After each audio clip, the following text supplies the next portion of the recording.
Friends, welcome back to our channel. అయితే మనం polity series start చేసాం కదా. లాస్ట్ వీడియోలో ఏం నేర్చుకున్నాం? పార్లమెంట్లోని రాజ్యసభ గురించి నేర్చుకున్నాం కదా. ఈ వీడియోలో మనం పార్లమెంట్లోని లోక్సభ గురించి డిస్కస్ చేద్దాం. అయితే పార్లమెంట్ అంటే ఏంటి? పార్లమెంట్ అంటే రాజ్యసభ, లోక్సభ, రాష్ట్రపతి. ఈ వీడియోలో మనం లోక్సభ గురించి డిస్కస్ చేద్దాం. సో ఈ వీడియోలో లోక్సభ గురించి తెలుసుకుంటాం. నెక్స్ట్ వీడియోలో రాష్ట్రపతి అదే ప్రెసిడెంట్ గురించి డిస్కస్ చేద్దాం. ఈ పాలిటీ సిరీస్ మీరు మిస్ కావద్దు అంటే మన ఛానల్ని సబ్స్క్రైబ్ చేసి పెట్టుకోండి. లోక్సభ అయితే రాజ్యసభ గురించి ఆర్టికల్ 80లో ఉంటుంది కదా, లోక్సభ గురించి ఆర్టికల్ 81లో ఉంటుంది. ఇక్కడ చూడండి, ఫస్ట్ స్లైడ్ ప్రాథమిక అంశాలు అండ్ ఆర్టికల్ 81. సో లోక్సభ పితామహుడు అని జీవి మౌలాంకర్ గారిని అంటారు. లోక్సభను దిగువ సభ అని, అశాశ్వత సభ, తాత్కాలిక సభ అని, ప్రజల ప్రతినిధుల సభ అని చెప్పి అంటారు. అయితే రాజ్యసభని ఏమని పిలుస్తారు? రాజ్యసభను శాశ్వత సభ, రాష్ట్రాల సభ అంటారు కదా. ఇక్కడ లోక్సభను ప్రజల సభ, అశాశ్వత సభ అని అంటారు. అశాశ్వత సభ అనడానికి కారణం ఏంటంటే లోక్సభను అనుకుంటే అప్పుడే రద్దు చేయొచ్చు, కానీ రాజ్యసభను ఇక్కడ రద్దు చేయలేరు కాబట్టి రాజ్యసభను శాశ్వత సభ అని, లోక్సభను రద్దు చేయొచ్చు కాబట్టి అశాశ్వత సభ అని అంటారు. సో లోక్సభలోనే ఉంది చూడండి, లోక్సభ అని చెప్పి. లోక్ అంటే ఇక్కడ లోక్ అంటే ప్రజలు అని అర్థం అన్నమాట. సో లోక్సభ అంటే ప్రజల సభ. అయితే ఆర్టికల్ 81లో లోక్సభ యొక్క నిర్మాణం గురించి ఉంటుంది. ఇక్కడ ఉంది చూడండి, లోక్సభ శాశ్వత సభ కాదు. దీనిని నిర్ణీత సమయం కంటే ముందు రద్దు చేసే అధికారం రాష్ట్రపతికి ఉంటుంది. రాష్ట్రపతి అనుకుంటే ముందస్తుగానే రద్దు చేయొచ్చు అన్నమాట ఈ లోక్సభని. అందుకనే దీన్ని అశాశ్వత సభ అని అంటారు. అయితే లోక్సభకు ఎన్నిక కావడానికి అర్హతలు అండ్ ఎన్నికల యొక్క డిపాజిట్ గురించి చూద్దాం. సో ఇక్కడ చూడండి, అర్హతలు: భారతీయ పౌరుడై ఉండాలి, ఇండియన్ సిటిజన్, వయసు కనీసం 25 సంవత్సరాలు నిండి ఉండాలి. సో ఇక్కడ కన్ఫ్యూజ్ కావద్దు, లోక్సభకు ఎన్నిక కావడానికి 25 సంవత్సరాలు నిండి ఉండాలి. అదే రాజ్యసభకైతే 30 సంవత్సరాలు నిండి ఉండాలి. సో ఓటరు నమోదు అని ఉంది చూడండి, దేశంలో ఏదైనా ఒక ప్రాంతంలో ఓటరుగా నమోదు అయి ఉండాలి. అర్థమైంది కదా. ఇండియన్ అయి ఉండాలి, 25 సంవత్సరాలు నిండి ఉండాలి, ఇండియాలో ఓటరు నమోదు చేసుకొని ఉండాలన్నమాట. అయితేనే లోక్సభ ఎంపీగా పోటీ చేయొచ్చు. లోక్సభ ఎంపీగా పోటీ చేయడానికి 25,000 డిపాజిట్ చేయాలన్నమాట ఆర్బీఐలో. ఎస్సీ ఎస్టీ అయితే 12,500 సరిపోతుంది. జనరల్ అభ్యర్థి అయితే 25,000 డిపాజిట్ చేయాలి. అయితే ఈ డిపాజిట్ చేసిన మనీ తిరిగి రావాలంటే ఆ వ్యక్తికి పోలై చెల్లబాటు అయ్యే ఓట్లలో 1/6 వంతు ఓట్లు అనేవి ఆ వ్యక్తికి వస్తే, అంటే ఆ పోటీ చేసే అభ్యర్థికి వస్తే ఈ డిపాజిట్ చేసిన మనీ అనేది రిటర్న్ వస్తుంది. అయితే ఈ ఫస్ట్ స్లైడ్, సెకండ్ స్లైడ్ అర్థమైంది కదా. ఏమేమి ఉంటాయో ఒకసారి చూద్దాం. 81లో లోక్సభ నిర్మాణం గురించి ఉంటుంది. లోక్సభ పితామహుడు అని చెప్పి జీవి మౌలాంకర్ గారిని అంటారు. 1947 నవంబర్ 17న రాజ్యాంగ సభ సమావేశమై జీవి మౌలాంకర్ గారిని స్పీకర్గా ఎన్నుకుంది. అయితే ఈ లోక్సభను దిగువ సభ, అశాశ్వత సభ, ప్రజల సభ అని అంటారన్నమాట. ఈ లోక్సభను అనుకుంటే ముందుగానే రద్దు చేయొచ్చు, కానీ రాజ్యసభను రద్దు చేయలేం. దీనికి ఉండే అర్హతలేంటి? ఇండియన్ అయి ఉండాలి, కనీసం 25 సంవత్సరాలు నిండి ఉండాలి, దేశంలో ఎక్కడైనా ఓటర్ అయి ఉండాలి. జనరల్ అభ్యర్థి అయితే 25,000 డిపాజిట్ చేయాలి, ఎస్సీ ఎస్టీ అయితే 12,500 డిపాజిట్ చేయాలి. సో ఈ మనీ అనేది తిరిగి రావాలంటే పోలై చెల్లుబాటు అయ్యే ఓట్లలో 1/6 వంతు ఓట్లు అనేది ఆ పోటీ చేసే అభ్యర్థికి వస్తే ఈ మనీ అనేది తిరిగి వస్తుంది. సో ఇదన్నమాట. థర్డ్ స్లైడ్ చూడండి. సో దీంట్లో లోక్సభ నిర్మాణం గురించి ఉందన్నమాట. గరిష్ట వర్సెస్ ప్రస్తుత సభ్యులు, అంటే గరిష్టంగా లోక్సభలో ఎంతమంది సభ్యులు ఉంటారు, ప్రస్తుతం ఎంతమంది సభ్యులు ఉన్నారు అనేది చూద్దాం. అయితే లోక్సభలో గరిష్టంగా 550 మెంబర్స్ ఉంటారన్నమాట. రాజ్యాంగం ప్రకారం లోక్సభలో గరిష్టంగా 550 మెంబర్స్ ఉంటారు, కానీ ప్రజెంట్ 543 మెంబర్స్ ఉన్నారు. సో మొన్నటిదాకా 545 మెంబర్స్ ఉండేవారు, కానీ ఇద్దరు ఆంగ్లో ఇండియన్స్ ఒక రిజర్వేషన్లు తొలగించేశారు కాబట్టి ప్రజెంట్ 543 మెంబర్స్ ఉన్నారన్నమాట. అయితే కేంద్రపాలిత ప్రాంతాల నుంచి 19 మంది ఎన్నికవుతారు ఈ లోక్సభలో, అండ్ వివిధ రాష్ట్రాల నుంచి 524 మంది ఎన్నికవుతారనమాట. ప్రత్యక్ష ఎన్నిక ద్వారా ఎన్నికవుతారు. అయితే ఇక్కడ అమెండమెంట్స్ చూడండి, సవరణలు. 31వ రాజ్యాంగ సవరణ ఎప్పుడు జరిగింది? 1973లో. లోక్సభ సభ్యుల సంఖ్యను 525 నుంచి 545కి పెంచారన్నమాట. అండ్ నేను ఇందాకే చెప్పాను కదా, 104వ రాజ్యాంగ సవరణ ద్వారా 2019లో ఆంగ్లో ఇండియన్స్ యొక్క రిజర్వేషన్లను తొలగించేశారు కాబట్టి ప్రజెంట్ వీరి యొక్క సంఖ్య లోక్సభలో లేదన్నమాట. సో 104వ సవరణ ఆంగ్లో ఇండియన్ నామినేటెడ్ అవకాశాన్ని రద్దు చేశారు. దీనితో ప్రస్తుతం సభ్యుల సంఖ్య 543కి చేరిందన్నమాట. పదవీ కాలం అత్యవసర పొడిగింపు అని ఉంది చూడండి. లోక్సభ యొక్క పదవీ కాలం 5 సంవత్సరాలు, కానీ ముందస్తుగా రద్దు. అనుకుంటే ముందుగానే రద్దు చేయొచ్చు అన్నమాట. ప్రధానమంత్రి కేంద్ర మంత్రి మండలి లిఖితపూర్వక సలహా మేరకు రాష్ట్రపతి 5 ఏళ్ల కంటే ముందే లోక్సభను రద్దు చేయవచ్చు. ఇంకొకటి ఏంటంటే ఎమర్జెన్సీ టైంలో కూడా ఈ లోక్సభ యొక్క పదవీ కాలాన్ని 1 సంవత్సరం పొడిగించవచ్చు అన్నమాట. సో ఇక్కడ రికార్డులు అని ఉంది చూడండి. లోక్సభ అత్యధిక కాలం పనిచేసిన లోక్సభ ఇది 5వ లోక్సభ, దాదాపు 6 సంవత్సరాలు అన్నమాట. అతి తక్కువ కాలం పనిచేసిన లోక్సభ 12వ లోక్సభ, కేవలం 13 నెలలు మాత్రమే. అయితే ఇక్కడ సవరణల పోరాటం అని ఉంది చూడండి, 42 వర్సెస్ 44 అని చెప్పి. అయితే 42వ రాజ్యాంగ సవరణ ద్వారా 1976లో లోక్సభ పదవీ కాలాన్ని 5 సంవత్సరాల నుంచి 6 సంవత్సరాలకు పెంచారు. ఇంకా తరువాత 44వ రాజ్యాంగ సవరణ ద్వారా 1978లో లోక్సభ పదవీ కాలాన్ని తిరిగి 6 సంవత్సరాల నుండి 5 సంవత్సరాలకు తగ్గించారు. అర్థమైంది కదా. 42వ రాజ్యాంగ సవరణ ద్వారా 1 ఇయర్ పెంచారు, 44వ రాజ్యాంగ సవరణ ద్వారా 1 ఇయర్ తగ్గించారు అన్నమాట. అయితే ఈ 2 సవరణలు మన ఇండియన్ పాలిటీలో అత్యంత కీలకమైనవి. పదవీ కాలంపై పార్లమెంట్ వర్సెస్ రాజ్యాంగ మౌలిక స్వరూపం మధ్య జరిగిన పోరుకు ఇవి నిదర్శనం. సో నెక్స్ట్ ఆర్టికల్ 330 గురించి చూద్దాం. ఆర్టికల్ 330 లోక్సభలో ఎస్సీ మరియు ఎస్టీలకు జనాభా దమాషా ప్రకారం రిజర్వేషన్లను కల్పిస్తుంది. ఈ ఆర్టికల్ అనేది ఎస్సీ ఎస్టీలకు రిజర్వేషన్ల గురించి తెలియజేస్తుంది అన్నమాట. షెడ్యూల్డ్ కులాలకు 84 స్థానాలు, షెడ్యూల్డ్ తెగలకు 47 స్థానాలు అన్నమాట. అయితే ఇక్కడ మెయిన్గా గమనించాల్సిన పాయింట్ ఏంటంటే రాజ్యసభలో ఎస్సీ ఎస్టీలకు ఎలాంటి రిజర్వేషన్లు ఉండవు, కేవలం లోక్సభలో మాత్రమే ఉంటాయి. రాజ్యాంగ నిర్మాతలు మొదట రిజర్వేషన్లను 10 ఏళ్ల పాటు కల్పించారు. ఆ తర్వాత ప్రతి 10 ఏళ్లకు కింద సవరణల ద్వారా పొడిగిస్తూ వచ్చారు. సో ఫస్ట్ 8వ రాజ్యాంగ సవరణ ద్వారా 1960లో కల్పించారన్నమాట. నెక్స్ట్ 1917లో 23వ రాజ్యాంగ సవరణ ద్వారా ఇంకో 10 సంవత్సరాలు పెంచారు.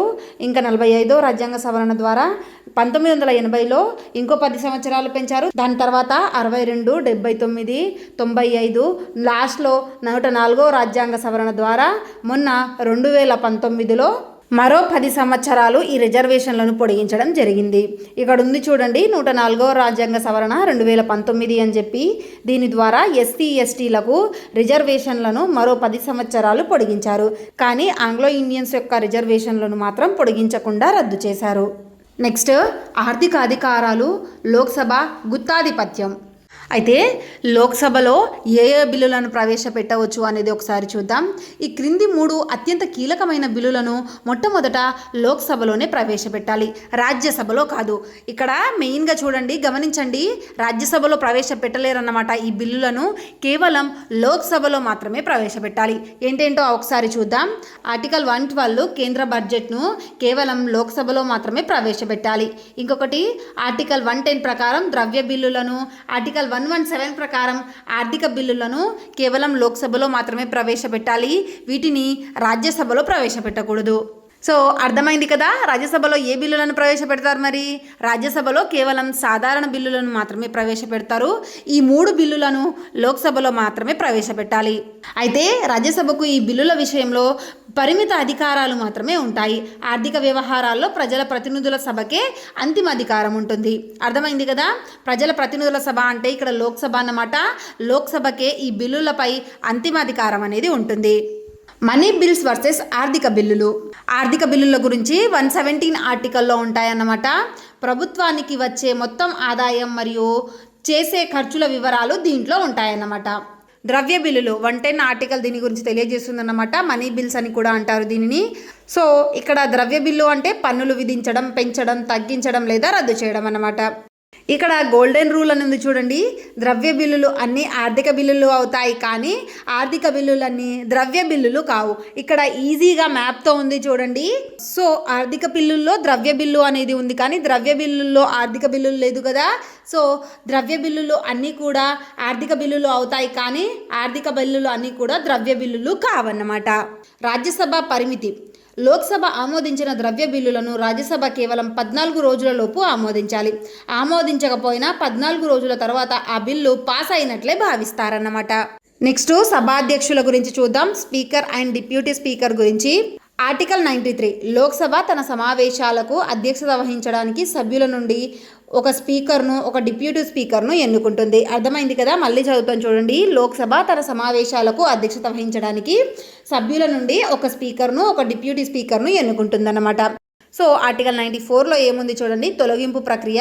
స్పీకర్ మరియు డిప్యూటీ స్పీకర్ను మెజార్టీ సభ్యుల తీర్మానం ద్వారా లోక్సభ పదవి నుండి తొలగించవచ్చు. సో అర్థమైంది కదా, స్పీకర్ మరియు డిప్యూటీ స్పీకర్ను మెజార్టీ సభ్యుల తీర్మానం ద్వారా లోక్సభ పదవి నుండి తొలగించవచ్చు. సో ఇక్కడ ఆర్టికల్ 93 అనేది నియామకం అంటే అపాయింట్మెంట్ గురించి తెలియజేస్తుంది. ఆర్టికల్ 94 తొలగింపు గురించి తెలియజేస్తుంది. అయితే ఏదైనా ఒక బిల్లుకు ఈక్వల్ ఓట్లు వచ్చినప్పుడు ఈ స్పీకర్ నిర్ణయాత్మకపు ఓటు అంటే కాస్టింగ్ ఓట్ను కలిగి ఉంటాడన్నమాట. రాజ్యసభలో అయితే ఉపరాష్ట్రపతి కూడా కాస్టింగ్ ఓట్ను కలిగి ఉంటాడు. అయితే లోక్సభ స్పీకర్ లోక్సభ సమావేశాలకు అధ్యక్షత వహిస్తాడన్నమాట. ఇంకా లోక్సభ ఆమోదించిన బిల్లులను రాజ్యసభకు పంపుతాడు. రాజ్యసభ పంపిన బిల్లులను ధృవీకరించి వాటిని రాష్ట్రపతి యొక్క ఆమోదానికి అంటే రాష్ట్రపతి సిగ్నేచర్కి పంపుతాడు. ఇంకా ఒక బిల్లు ఆర్థికపరమైందా లేదా అనే అంశాన్ని కూడా ఈ లోక్సభ స్పీకరే నిర్ణయిస్తాడన్నమాట. అంటే ఈ బిల్లు మనీ బిల్లా లేక ఆర్థిక బిల్లా అని చెప్పి లోక్సభ స్పీకరే నిర్ణయిస్తాడు. అయితే సాధారణ బిల్లుల విషయంలో రాష్ట్రపతి ఉభయ సభల సంయుక్త సమావేశాన్ని ఏర్పాటు చేస్తాడు అని చెప్పి ప్రీవియస్ వీడియోలో చెప్పాను కదా. అయితే ఈ సమావేశానికి కూడా అధ్యక్షత స్పీకరే వహిస్తాడు. నెక్స్ట్ రాజీనామాలు గైహాజరు నియమాలు అని ఉంది చూడండి, పరస్పర రాజీనామా. అయితే స్పీకర్ తన రాజీనామాను డిప్యూటీ స్పీకర్కి ఇస్తాడు, డిప్యూటీ స్పీకర్ తన రాజీనామాను స్పీకర్కి ఇస్తాడన్నమాట. అయితే ఇక్కడ క్లారిటీగా ఉంది చూడండి, స్పీకర్ తన రాజీనామాను డిప్యూటీ స్పీకర్కు, డిప్యూటీ స్పీకర్ తన రాజీనామాను స్పీకర్కు ఇస్తారు. రాష్ట్రపతికి కాదు, స్పీకర్ ఏమో డిప్యూటీ స్పీకర్కి ఇస్తాడు, డిప్యూటీ స్పీకర్ ఏమో స్పీకర్కి ఇస్తాడన్నమాట. గైహాజరైతే ఒకరు లేకపోతే మరొకరు అధ్యక్షత వహిస్తారు. స్పీకర్ లేనప్పుడు డిప్యూటీ స్పీకర్ అధ్యక్షత వహిస్తారు, డిప్యూటీ స్పీకర్ కూడా లేనప్పుడు ప్యానెల్ స్పీకర్ అన్నమాట. 6 నుండి 10 మంది ఉంటారన్నమాట. దీంట్లో ఒకరు అధ్యక్షత వహిస్తారు. అయితే ఇక్కడ ఒకటి గమనించండి, స్పీకర్ డిప్యూటీ స్పీకర్ పదవులు పూర్తిగా ఖాళీగా ఉంటే ప్యానెల్ స్పీకర్ అధ్యక్షత వహించకూడదు. ఆ సమయంలో రాష్ట్రపతి సూచించిన వ్యక్తి మాత్రమే అధ్యక్షత వహిస్తాడన్నమాట. ప్రతిపక్ష హోదా అండ్ తొలి నాయకురాలు అనుంది చూడండి, చారిత్రక వాస్తవాలు 1977 రాజ్యసభలో తొలి గుర్తింపు పొందిన ప్రతిపక్ష నాయకుడు కమలాపాటి త్రిపాఠి. అయితే ఈమె కాంగ్రెస్కి సంబంధించిన వ్యక్తి అన్నమాట. నెక్స్ట్ లోక్సభలో గుర్తింపు పొందిన ప్రతిపక్ష నాయకుడు వైబీ చవాన్. అయితే 1/10 రూల్ అని ఉంది చూడండి, ఒక పార్టీకి ప్రతిపక్ష హోదా రావాలంటే మొత్తం స్థానాల్లో కనీసం 1/10 వంతు సీట్లను గెలవాలి. అర్థమైంది కదా, ప్రతిపక్ష హోదా అంటే అపోజిషన్ పార్టీ యొక్క హోదా రావాలంటే 10% సీట్లు అనేవి రావాలి. మొత్తం స్థానాల్లో కనీసం 10% అయినా వస్తే ప్రతిపక్ష హోదా అనేది వస్తుంది. సాంప్రదాయం అని ఉంది చూడండి, ఏంటి 1966 నుండి డిప్యూటీ స్పీకర్ పదవిని ప్రత్యక్ష పార్టీకి ఇవ్వడం ఒక ఆనవాయితీగా వస్తుంది. నెక్స్ట్ పార్లమెంట్లో ప్రశ్నోత్తరాల సమయం గురించి చూద్దాం. ప్రశ్నోత్తరాల సమయం క్వశ్చన్ హవర్ పార్లమెంటు సమావేశాల్లో ప్రతిరోజు కేటాయించే తొలి గంటను ఫస్ట్ 1 అవర్ను ప్రశ్నోత్తరాల సమయం అని అంటారు. అర్థమైంది కదా, క్వశ్చన్ అవర్ అంటే ఫస్ట్ 1 అవర్ని క్వశ్చన్ అవర్ అని అంటారు. సో దీంట్లో ప్రశ్నలు 3 టైప్స్ ఉంటాయన్నమాట. చుక్క గుర్తు గల ప్రశ్నలు, చుక్క గుర్తులు లేని ప్రశ్నలు, స్వల్పకాల వ్యవధి ప్రశ్నలు అని చెప్పి. చుక్క గుర్తు ప్రశ్నలు మంత్రులు సభలో వీటికి మౌఖికంగా సమాధానం ఇస్తారు. అనుబంధ ప్రశ్నలు అడగవచ్చు. చుక్క గుర్తులు లేని ప్రశ్నలు వీటికి లిఖితపూర్వకంగా సమాధానం ఇస్తారు. అర్థమైంది కదా, చుక్క గుర్తులు లేని ప్రశ్నలకు లిఖితపూర్వకంగా సమాధానం ఇస్తారన్నమాట. నెక్స్ట్ స్వల్పకాల వ్యవధి ప్రశ్నలు అత్యవసర ప్రజా ప్రాముఖ్యత గల అంశాలపై తక్కువ నోటీసుతో అడిగేవన్నమాట. అయితే ఈ స్వల్ప వ్యవధి ప్రశ్నల్లో ఎజెండా అనగా ఎజెండా అనేది ఉంటుంది అన్నమాట. ఎజెండా అంటే సభలో చర్చించవలసిన కార్యక్రమాల పట్టిక అన్నమాట. అయితే ఒక ప్రైవేట్ బిల్లును కూడా ప్రవేశపెడతారన్నమాట. మంత్రి కాని మంత్రి ఈ బిల్లును ప్రవేశపెడతారు, ప్రైవేటు బిల్లులు. ఈ ప్రైవేట్ బిల్లులు అనేవి శుక్రవారం మాత్రమే ప్రవేశపెడతారు. ఇంకొకటి 0 అవర్స్ అని కూడా ఉంటుందన్నమాట, శూన్య సమయం. ఇది 12 గంటలకు ప్రారంభమవుతుంది. 0 అవర్స్ అనేది 12 గంటలకు ప్రారంభమవుతుందన్నమాట. అయితే ఈ 0 అవర్స్లో 20 క్వశ్చన్స్ అడగవచ్చు. ఇంకా ప్రోరోగ్ కూడా ఉంటుంది. ప్రోరోగ్ చేసే అధికారం, ప్రోరోగ్ అంటే దీర్ఘకాలిక వాయిదా, ప్రోరోగ్ చేసే అధికారం రాష్ట్రపతికి ఉంటుంది. సో ఇదన్నమాట లోక్సభ గురించి. ఇక్కడ క్విక్ రివిజన్ కోసం అనేది ఒకటి ఉంది చూడండి, వీలైతే నోట్ చేసుకోవడానికి ట్రై చేయండి, మీ రివిజన్కి యూజ్ అవుతుంది. మీరు ఈ వీడియోని ఎండ్ వరకు చూసారంటే ఈ టాపిక్ మీకు అర్థమైందని అనుకుంటున్నాను. ఇన్ కేస్ మీరు వీడియోని ఇంకా లైక్ చేయకుంటే వీడియోని లైక్ చేసి మన ఛానల్ని సబ్స్క్రైబ్ చేసుకోండి. మీ ప్రిపరేషన్కి ఖచ్చితంగా యూజ్ అవుతుంది.